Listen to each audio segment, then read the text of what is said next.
Okay, one of the things you have to be able to do is you have to look at a reaction and you have to be able to determine uh, between one reaction and another reaction, which one has a larger or smaller decrease in entropy. And there's some ways to do that qualitatively. Now we're going to get to some quantitative ways with numbers later, but let's look at it qualitatively now. Let's just take a look at the general form of the reaction and see how we can think about that in terms of changes in entropy.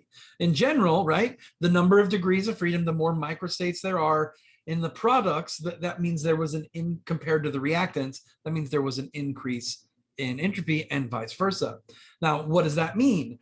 Like before, when we were talking about figuring out the total number of states in a six position universe, go back and take a look at that other problem.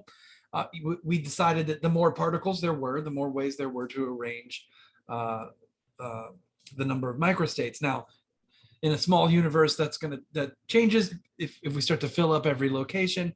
But we had a really large universe and we have nearly almost infinite amount of locations for particles to be. So in general, the more particles there are, the more entropy there is on that side of the reaction. As well as, what do we think about solids, liquids, and gases? Solids are more confined, liquids are slightly less confined, and gases are even less confined compared to that. So the side of the reaction has the largest numbers of moles of gases. That's going to be the side that has that represents the largest entropy. And so if it goes from least particles of gases to more particles of gas, that's an increase, and vice versa would be a decrease in entropy. So let's take a look.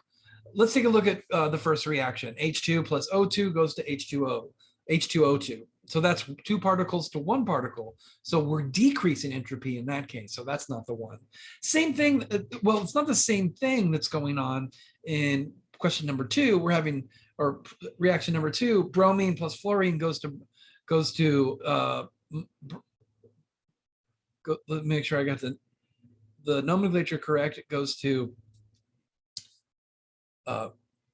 bromine fluoride, bromine monofluoride. There we go. There's the correct nomenclature, bromine monofluoride. So again, bromine plus fluorine goes to 2 particles of bromine monofluoride. And so it's 2 particles of gas going to 2 particles of gas. So really there's no net change in entropy, or none that we can really see without getting into numbers. So let's keep on looking. So we've got aqueous plus a solid goes to a solid plus aqueous. Again, it's really not much of a net change in entropy.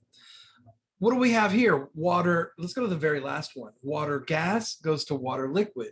We know that gases have more entropy than liquid if we're talking about the same quantity of particles.